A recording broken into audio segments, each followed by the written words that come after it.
All right, everybody, on behalf of Trident Title, Performance Title, and Synergy Title, we want to welcome back Paul Krasker for Better Call Paul. Today, we are going to be talking all about the as-is contract. So we've been doing a lot of contract work this month. We have done condo docs, co-op docs, HOA docs. Today, we're doing the as-is, and next week, we're going to talk about the dreaded CRISP. So we are going to let Paul take it away, talk about the as-is. I will share it on the screen to show you when he's talking about certain sections. And then if you guys do have any questions based on the as-is contract, you can type them in the chat and I will get them to Paul for the end of our session. So Paul, take it away and I will share the contract so everyone can see. And we will start from the top, and whatever you want to go over or share with us, feel free. Sure. I'll always talk about the parties for a minute. You want to look on, if it's Palm Beach County, PAPA, to find out who the seller of record is. Look at the most recent deed, pull that up from there. If you need to go to Sunbiz to find out who's authorized to sign, you could do that as well.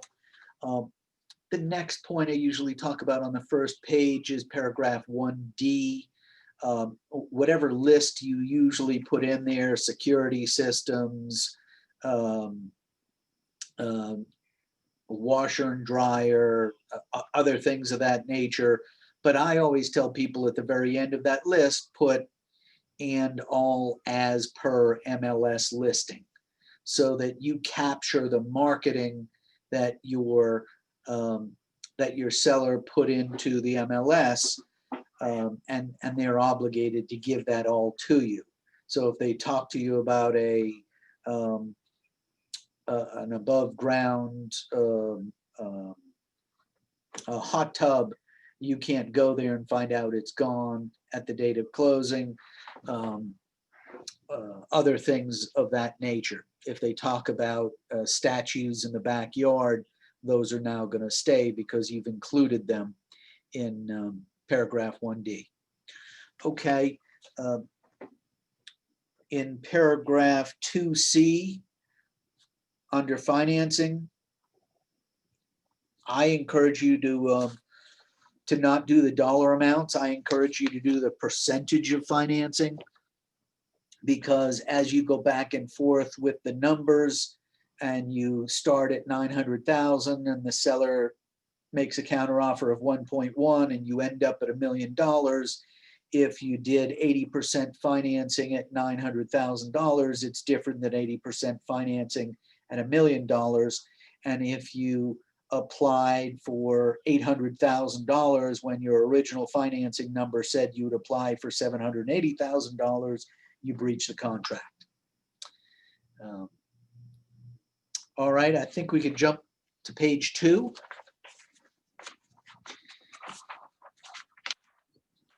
If everybody can see, paragraph 5A allows for an automatic extension of up to 10 days if there's financing allowed in 8B and the CD is not timely prepared, then you can get up to 10 days. That's not a negotiable thing. That's required under the contract.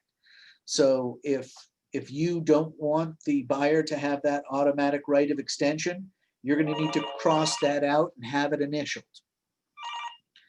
So Paul, can you give us an example of why that would come up, just so everybody understands that? Like, why it's not just because they feel like extending, right? Why would that come up, or how would that come up? So technically it's supposed to come up if the bank has approved the loan, but they didn't have the proper time to get the closing disclosure document out because it needs to be signed 3 business days before closing. So you get all these buyers who are rushing to get approvals, some of whom have the final approval and clear to close, but didn't get the CD delivered in time for one reason or another, and some of whom aren't even approved yet, are still fighting for underwriting approval, and they turn around and say, well, I get an automatic extension for 10 days. You say, no, only if only if that's the last issue. But if you're not approved, then, you don't get an extension. So there's a whole bunch of fights that occur about that 10-day period. And if you're a listing agent and you don't talk to your seller about that, when they sign a finance contingent deal and they get ready to close and they're told, nope, sorry, buyer has a 10-day extension. And the seller says, well, why is all my furniture on a truck? And why can't I close on my other property tomorrow? They're going to be disappointed that you didn't tell them about that possibility. Makes sense. Good. And with B also being force majeure, since this kind of came up with COVID a little bit, and it always comes up with hurricanes, can you just explain what force majeure actually means so everybody knows? Yeah, force majeure is something beyond your control that makes the closing unavailable due to lack of utilities or inability to get hazard insurance, something of that nature. Lots of people tried to argue that COVID was a force majeure. Really only if there was financing involved. If it was a cash deal, people would argue, no, you can sign your closing statement for the comfort of your home in New York, and all you had to do was wire funds, and the banks are still open, so there's no extension. But the force majeure clause in the back, paragraph 18G, standard G, says that you have until, I think it's 10 days after the availability to close. So the common example we usually get It's- down here is when the storm's It's hitting. 7 days. So the common example we get down here is usually to do with hurricanes, right? When the storm gets in the box and the buyer can't get insurance for those days because they want to make Correct. sure the house gets through the storm. So then they have a guaranteed extension. It's not if the seller feels like being nice, it's a guaranteed ability. Correct. Yep, Perfect, thank you. sure. Paragraph 8B, I usually try to spend some time on. In today's market, there are a lot of sellers who are just saying, I hope you can get a loan, but I'm not giving you a contingency for it. Check box 8A or move on down the road and I'll sell it to somebody else. If your buyer's confident and want to go that route, that's great. If they're not confident and you have to sign a contract that's paragraph 8B, there are a whole bunch of traps here for people. Number one is line 91. It says within blank, and if left blank, then 5 days after the effective date, the buyer has to make application. That is now a defined term, meaning that you have to sign your disclosure documents within 5 days of the effective date. So all of these buyers who decide not to go ahead and apply for the loan until after their 7-day inspection period or 10-day inspection period are all in default under the loan. And if they subsequently don't qualify and you do what my sellers do, which says, I want to see a copy of their disclosure signed within 5 days of the effective date, and the buyer can't produce it, then the money sits in escrow and it's time for negotiations. Got it. So agents on here, make sure that just because you have an inspection that you think is not going to go through, or you're not sure if it's going to go through, or they haven't made their initial deposit yet, whatever nonsense excuses we hear every day, make sure that that application gets done within 5 days. And tell them they don't have to pay for the appraisal or do anything else, but they need to sign those documents, and you should have an email, not just a phone call, but an email to your client that says you must apply within 5 days or you'll be in breach of the contract, so that they can't come back to you and say, well, you should have told me and I'm going to sue you if I lose my deposit, etc. And these are very simple now. All the lenders can do them 100% remote. You don't need to physically go in. So the excuse of having to go. Yeah, it's all render electronic or signature. anything is not really relevant. So if you pull up the top of the next page, still paragraph 8B, but everybody needs to remember that subparagraph 7 here says that just because you don't cancel within the 30-day time period to get loan approval doesn't mean that the seller gets to keep your deposit in every circumstance. There are two circumstances. Subparagraph 2 is if there are property-related conditions of the loan approval that are not met. So for example, if it's an old roof, if it's an old HVAC system, if it's an old hot water heater. Do you see poly pipes or any of those things coming into here? Yep, that would be under 2. So if they find it, and just because the buyer missed it in their inspection, but if the bank puts it on their conditions to close and then it doesn't close, the buyer gets their money back.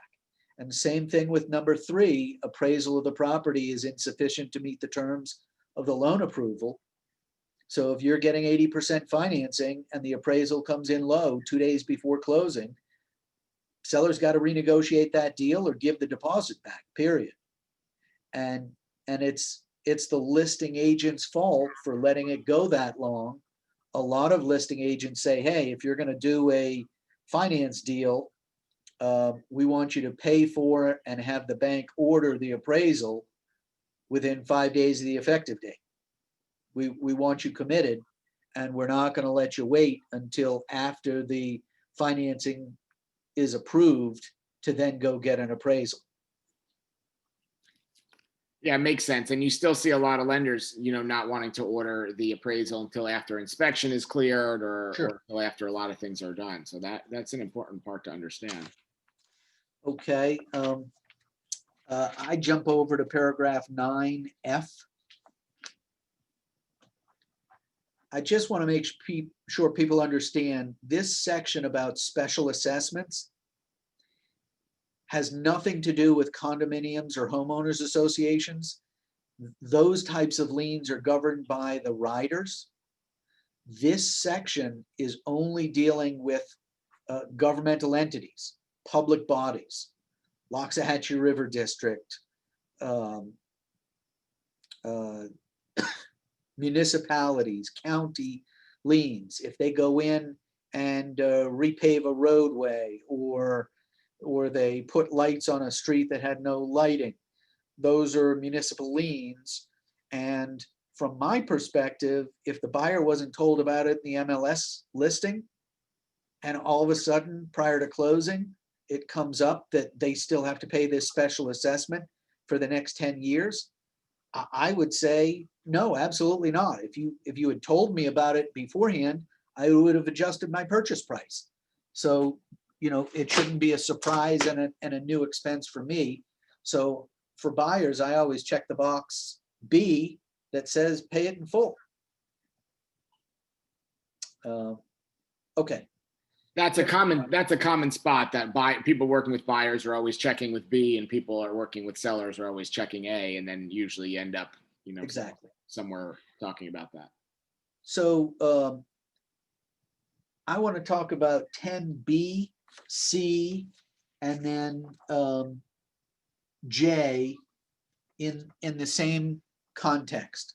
Okay. So B and C are the permits and the mold, and J is the general catch-all that you need to give notice of facts materially affecting the value of the property that are not readily observable. I have so many buyers coming back to me right now and saying, we were forced to do a 5-day inspection period because the market's so hot and my inspector missed something, and now we have to spend $40,000 fixing a septic tank issue or a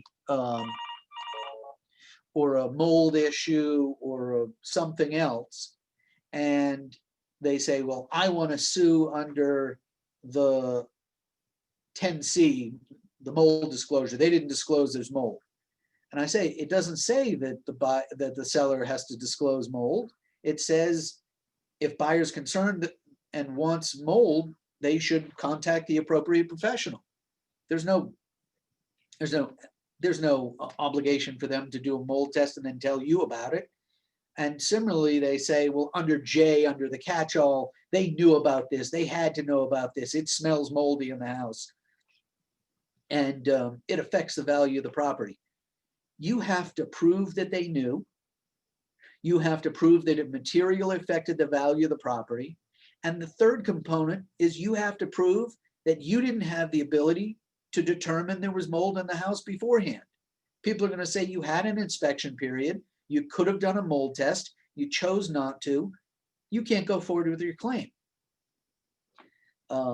So people get furious when you tell them that, but that's the facts. And then jumping back up to B, which is the permits disclosure. If the seller did work that required permits, but they weren't pulled, then they have an obligation to disclose that. But it's also a fair defense to say, I hired a contractor, I told him to do everything lawfully, I didn't know he didn't pull a permit, and because of that, I didn't disclose it. I did tell you it was a new kitchen.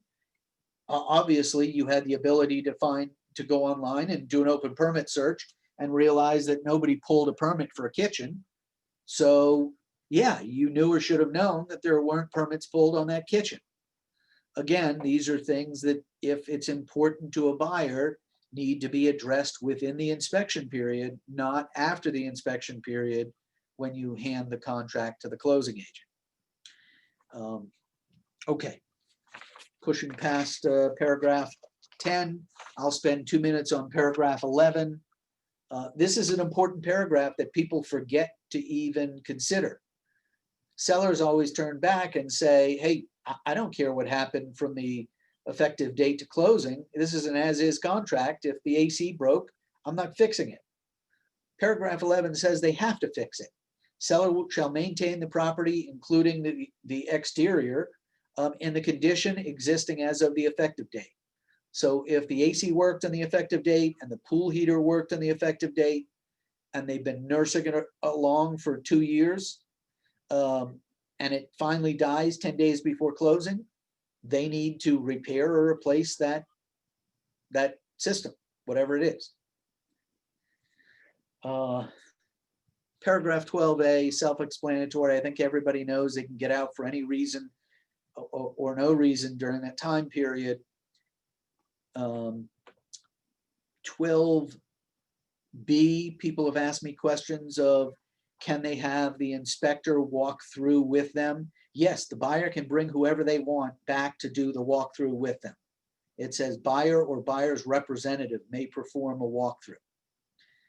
And so Paul, if they find something on that, let's say they were supposed to fix 10 things and they go back with the inspector and they fixed 8 and 2 of them are obviously not fixed. Does the buyer have to close? Are they allowed to, seek a credit, or what are the options for both sides really in that case? So it's really interesting.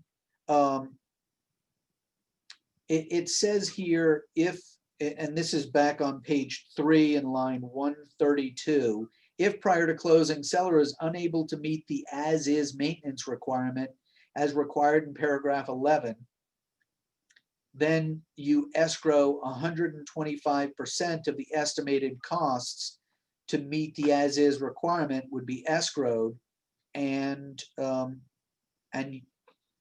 everybody has to close. However, and I've had fights with other attorneys on this, it doesn't say if the seller breached their repair obligations after the inspection period, and there's an addendum that says you have to fix A, B, C, and D, and they don't do it. It doesn't specifically say that you escrow 125% and close anyway. So a lot of the buyers say, I'm not closing. You told me you were going to do that. You didn't do it. I gave you 40 days. I'm not going to escrow because you're not going to do it. I either want a big credit or I want to delay the closing until it's done. And that's totally okay. That's not a problem. Like, they can do that without a problem.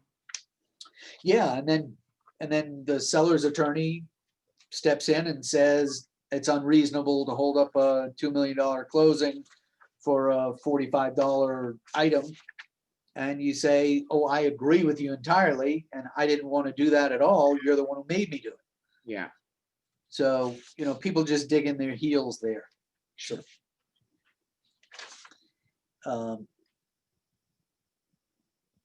Okay, paragraph 15A and 15B, I usually spend a couple minutes on that.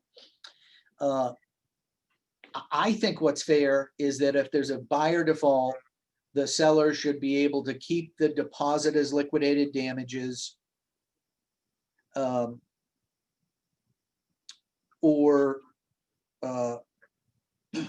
that's it, and not have lawsuits galore. But there's the language at the top of page 7 that says, or seller at seller's option may, pursuant to paragraph 16, proceed in equity to enforce seller's rights under this contract. So they could basically sue for damages. So if you have $1 million contract and the buyer walks and there's a $100,000 deposit, but the seller says, well, because of this delay, I had to sell it at $900,000 and I had to wait another 6 months with carrying costs of $25,000 a month, then my real damages are $250,000, and I want the $250,000. I don't want to settle for $100,000. If you don't cross out that language, you're stuck.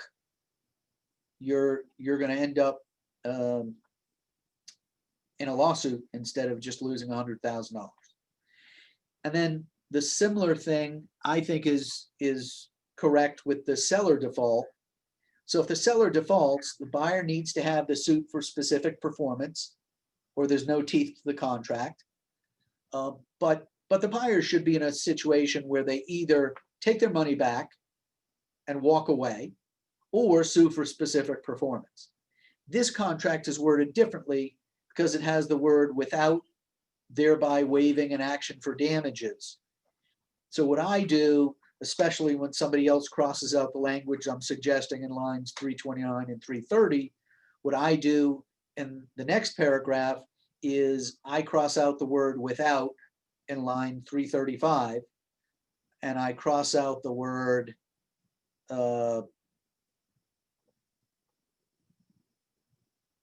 and pursuant to paragraph 16 may seek to recover damages. So I cross out those so that it reads, buyer may elect to receive return of buyer's deposit, thereby waiving any action for damages resulting from seller's breach, or seek specific performance. So it's a one or the other option. I think those keep it simpler. It keeps you out of court. It keeps the seller and buyer out of court. Those are my preferences. Makes sense. Let's see. The standards, I always tell people, don't start making changes to paragraph 18.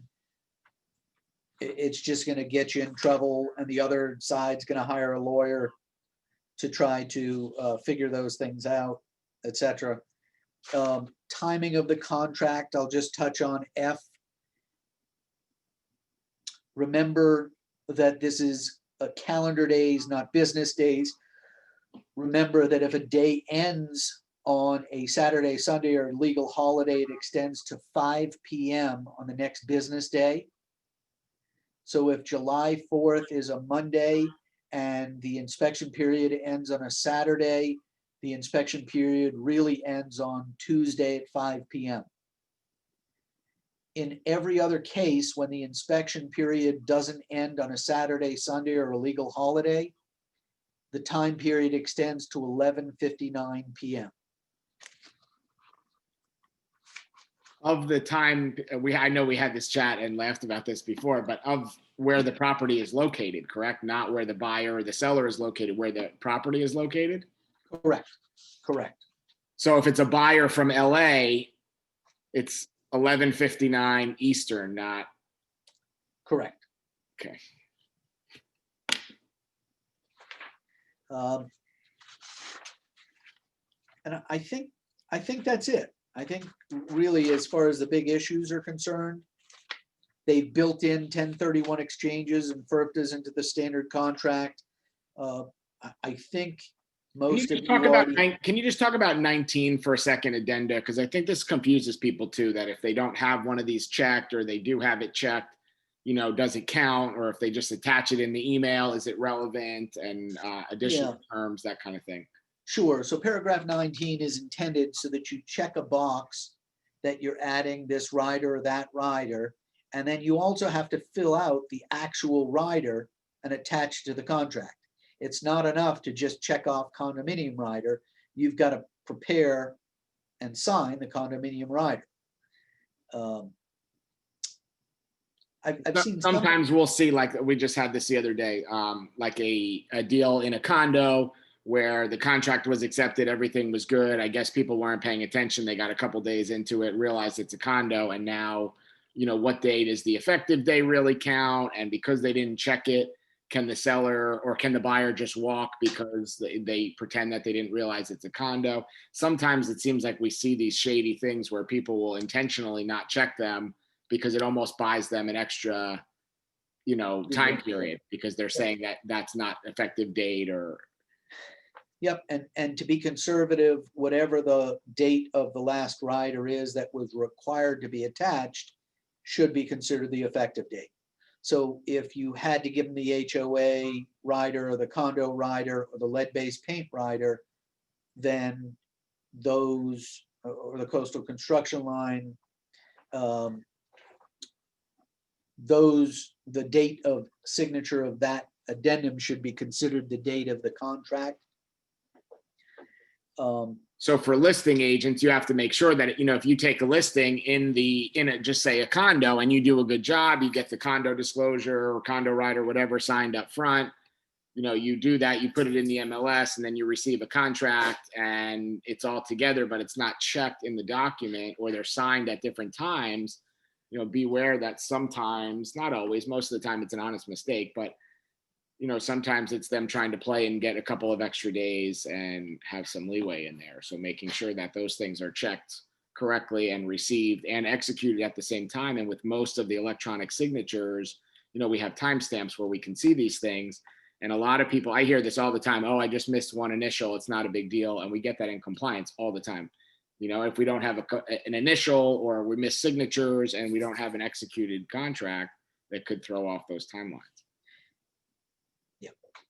So paragraph 20, I think everybody has their language that covers open and expired permits. If it's a sizable deal and you're looking to break out for reallocate closing costs and break out for personal property, you want to put it in there and require that the addendum be signed during the inspection period. I see some agents starting to get crazy with this reallocation. If it's a $240,000 deal, it's not worth everybody's time and effort to do a reallocation of the brokerage, title, and dock stamps to save somebody $12 a year in taxes. But if you've got $1 million a year deal, and you can knock it down to a $910,000 purchase price by creating a fair allocation to a fully furnished house and crediting the dock stamps, brokerage fees, and title to the buyer's side with a corresponding purchase price reduction, then it becomes sensible to do it. Got it. All right. I got some questions piling up. Okay. Have an as-is contract that's closing in 2 weeks and our person is on the buyer side. They just found out today that the seller is going to be short on her second mortgage payoff by about $20,000. The listing agent said the attorney at the seller's title office is negotiating with the lender for a short payoff, not a short sale. Have you ever heard of a short payoff? If the bank does not agree with that, what is the recourse or what actions can the buyer take? So there's no difference between a short payoff and a short sale. It's closing a deal with paying the lender less than what they're owed. if the seller asks, this is a follow-up on that one. If the seller asks for an extension to cure this, does the buyer have to give it to them, or is this a clear out for the buyer where they're safe and can just get out? Yeah, so sometimes the sellers try to argue it's a title defect because they can't cure the title. I would argue differently. I would say it's not a title defect. It's something that you knew about going in. It's a monetary issue, and all you have to do is cut a check for $20,000 and it's cured. But sometimes the sellers argue that they have 30 days under paragraph 18B. Other times the buyer's attorney would argue, no, that's just a breach of contract. You can't do it. If you can't do it today, I'm walking, give me my deposit back. Got it. Makes sense. For the extensions of closing dates, like the ones for force majeure or, where they're kind of forced and built into the contract, does there have to be an extension addendum for that? Or just because it says it in the contract that it's 7 or 10 days, does that suffice?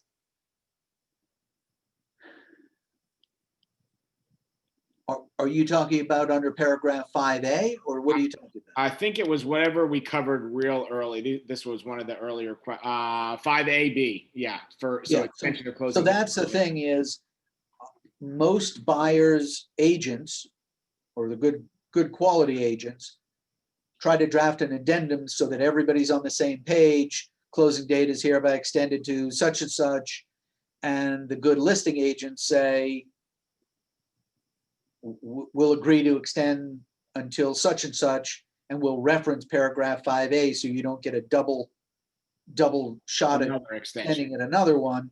Yeah. But we also want to make sure that it's clear that we're not extending the financing period. Yeah. Your extension for financing is done. If you can't close in that 10-day window, we're going to keep your deposit. So that's when a lot of people will put in all other terms and conditions to remain the same, right? Correct. Okay. And many, like I do, from the seller's perspective, I specifically add in there, the financing period has expired. Got it. If the buyer has the financial means to bridge the gap between appraisal and purchase, would that negate the protection of the finance contingency? So if it comes in, it's a $500,000 contract, it comes in light at 450, but the buyer has the money, do they have to cover, and does that waive finance contingency? The only way you can get that buyer committed at that point is to do an addendum that says buyer acknowledges that the appraisal has come back low and buyer will pay the difference, period. Unless you get that in writing, the buyer still has an ability to walk right up until closing. Okay. If a homeowner removes a non-load bearing wall or changes electrical circuits and pulls no permits, do they need to disclose that to the buyer? I think that was from when we were talking seller disclosure. Yes. They need to disclose no matter what because they did it. If they did permitted or not permitted. improvements. Got it. Can we please go over section 15 again? Let me scroll to that. Hang on. 15, the buyer and the seller default. Okay.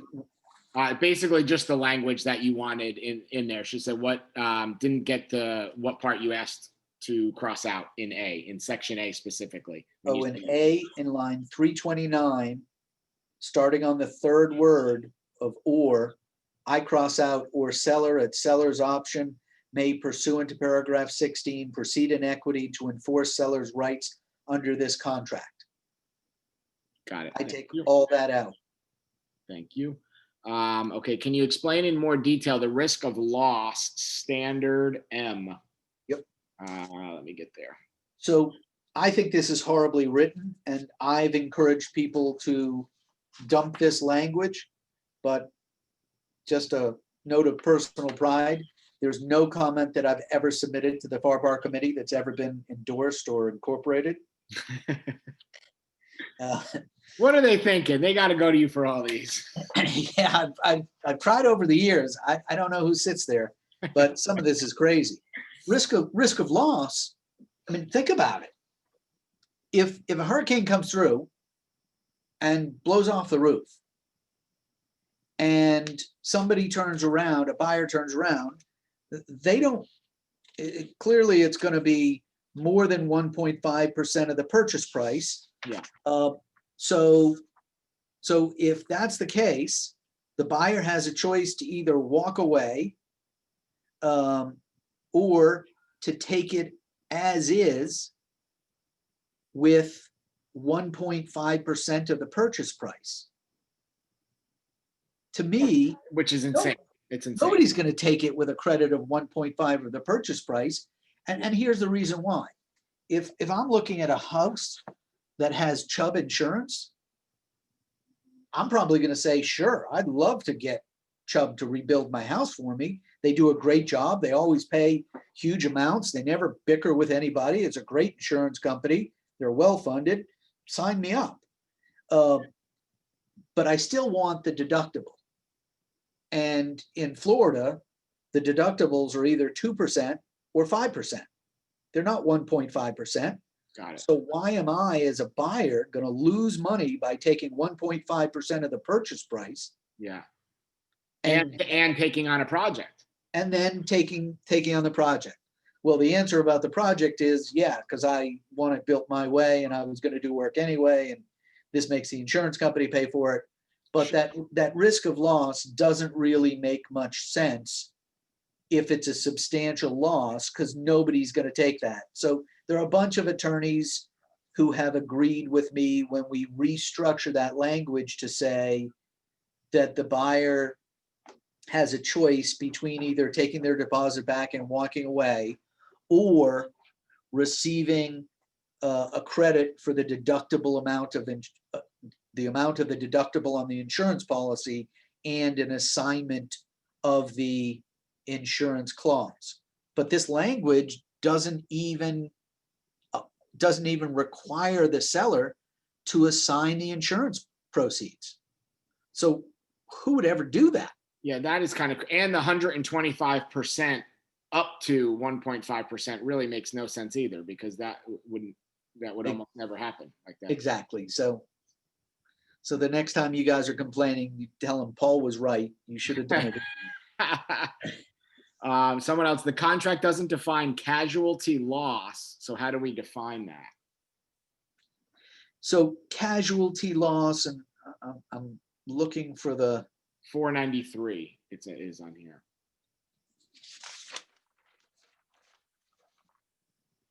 Well, it does define it. It says, if the property is damaged by fire or other casualty, and then it defines that as the casualty loss. Right. So if there's a fire or a hurricane or flood or water damage or something, somebody thinks they're in reverse and hits gas and forward, yeah, those are considered casualty losses. Got it. All right, I think that is all. Let me just double check in the chat. Anybody else? Last chance. All right, a couple people asked for the recording in the chat. We get working on it right after here, and then it's usually up by either tonight or tomorrow. So we'll get that out to you guys. Anybody else, any questions that they want to jump on and ask Paul about the as-is contract before? Yes, this is Evelyn, real quick. Sure. So basically then the buyer can't just jump out of the contract if the seller can't close because of that, right? Because that was on that short sale question, Paul. She was the one with the short sale. yeah, so if they're 20,000 and they're going to ask for an extension, my buyer's already telling me she doesn't want to do an extension. Yeah, I would just say there's no extension. This isn't a title defect. This is something of your own accord. You knew you were going to be short, or you should have known you were going to be short. And I'm not granting the extension. I'm terminating the contract. Either pay the 20, borrow it from somebody, do whatever you need to do, but I'm done waiting for you. Okay, thank you. Perfect. Paul, someone said, what's the best way to get in touch with you just in case something comes up or they need you? So just so you guys know that are on here, if you're using Trident Performance or Synergy, we are fortunate enough to have Paul. So you could always reach out through me, or Paul, do you want to give them the main office number and I'll type it in the chat? I don't know it off the top of my head. No, my direct number is better. 561-515-2929 is the direct dial number of my office. It goes to my phone voicemail system, so wherever I am, I'll get it, and as soon as I can call, I'll call. We do have an 800 number that Ryan chuckles at me because I don't know, because I've never called it myself. I'm told that Trident has an 800 number that gets to this. And that is often answered by Andrea Holloway, who's also a very good real estate attorney, handles a ton of buyer reps down in Dade and Broward counties, and works with me for 10 years now. If she doesn't have the answer to the question, she'll reach out to me, but she lives in Colorado, so she is 2 hours behind. And that's nice because when you have your questions at 9 o'clock at night and you call the 800 number, it's still 7 o'clock her time and she answers the phone. Yeah, cool. I will get that for you guys too and throw that in there. All right, guys, thank you again. As always, thanks from Performance, Trident, and Synergy. Paul, thank you for your time. Next week, guys, we are doing the CRSP, the CRISP contract. And also Monday, we are doing a business planning clinic. So Monday at 11, if you want to do 2021 business planning with us, jump on for that. Paul, Ryan, who's teaching the CRISP contract? oh, that would be you. Just key My highlight. only comment on the CRISP contract is I don't know. use it. I know. It's going to be a short one. Sounds good. All right, Thanks. guys. Thanks all. See you soon.